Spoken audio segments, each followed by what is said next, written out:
There is a war raging right now. As you listen to these words, it makes no noise, it doesn't appear in the news, and it doesn't involve visible weapons. Yet, it is the most decisive battle of your life.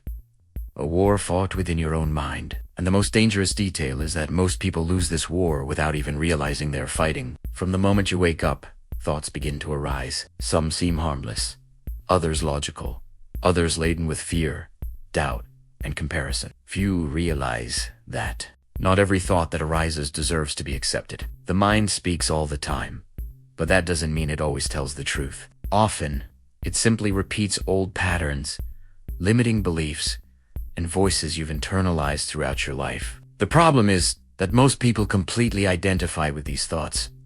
They believe them without questioning. They live reacting to what their mind projects, as if it were an absolute command. And so the invisible cycle is born.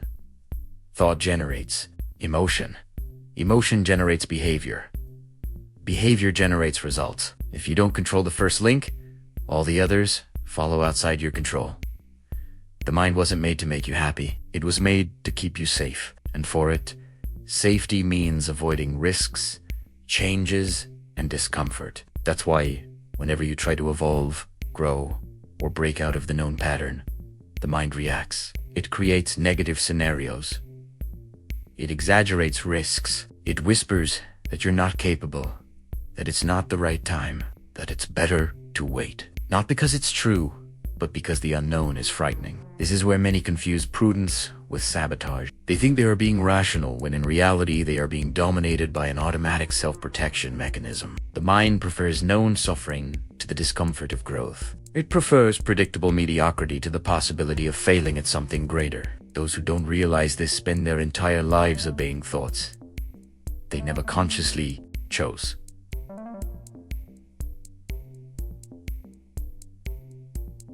They live on autopilot, reacting to stimuli, repeating habits, reinforcing beliefs they don't question, and then they wonder why life doesn't change. The answer is simple and harsh, because the mind remains in control. Winning the war of the mind doesn't mean silencing thoughts forever. That's impossible. It means learning to observe them without submitting to them, creating a space between thought and action, understanding that you are not what you think, but who perceives the thought. This difference seems subtle, but it changes everything. The moment you start observing your mind, something curious happens. You notice patterns. You realize that the same fears appear whenever you try to move forward, that the same excuses arise in the same contexts, that self-sabotage has a script, and everything that has a script can be anticipated. Most people live as if they were inside a movie, believing in every scene as if it were real. Those who awaken begin to watch the movie from the outside. They see the thought arise, recognize the pattern, and decide whether or not to follow it. This is the beginning of true inner control. But this process isn't comfortable.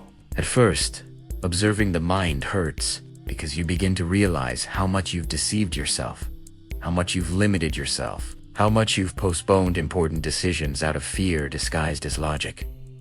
The mind resists being observed. It wants to remain in control, and that's why it creates distractions, noise, artificial urgencies. The more external silence you create, the more internal noise appears. And that's exactly why many people avoid silence. They fill every space with music, social media, empty conversations, and constant stimulation. Not because they like it, but because they are afraid to face their own internal dialogue.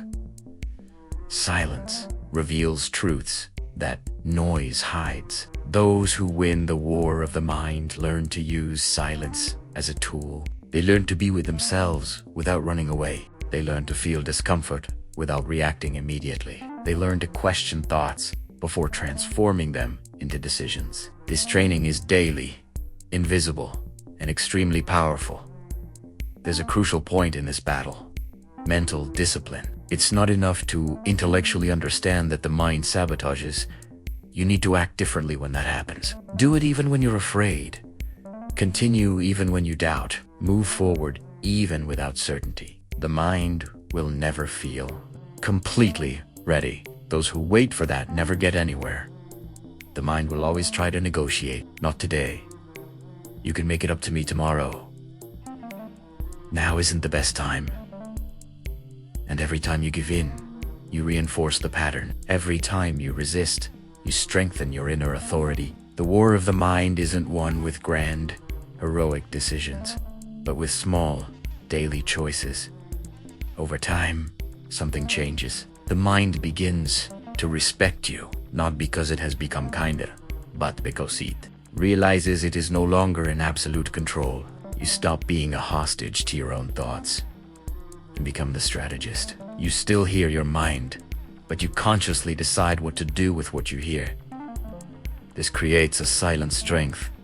You react less, you despair less, you compare yourself less, you fluctuate less, because you understand that thoughts are fleeting events, not permanent truths. And this inner stability begins to reflect externally. Your decisions become clearer, your actions firmer, your path more coherent. While many are overwhelmed by inner chaos, you learn to govern your mental territory. While many live weary without knowing why, you realize that the weariness came from the constant struggle against unquestioned thoughts. While many live anxious about the future, you learn to act in the present, even with uncertainty. The mind will keep trying. It doesn't stop, but you change your position in the battle. From a confused soldier, you become a commander. And commander doesn't fight every thought. He chooses which battles are worth the energy. That choice is mental maturity. Perhaps today you are exhausted, not physically, but mentally. Perhaps you feel that your greatest struggle is not with the world, but with yourself. If so, understand, you are not weak. You are conscious enough to perceive the war, and perceiving it is already half the victory. Now, everything depends on what you do with it. Will you continue obeying automatic thoughts, or will you start questioning them? Will you continue reacting, or will you take internal control? This decision isn't made just once. It's made every day. If this message resonated with you, primera wa, inti donowato is trying to sabotage you the most today. Write it in the comments. Bringing this to your awareness already weakens the pattern. Like, subscribe to the channel, and share with someone who is also fighting this silent battle. Because when you win the war of the mind, no external circumstance has absolute power over you anymore.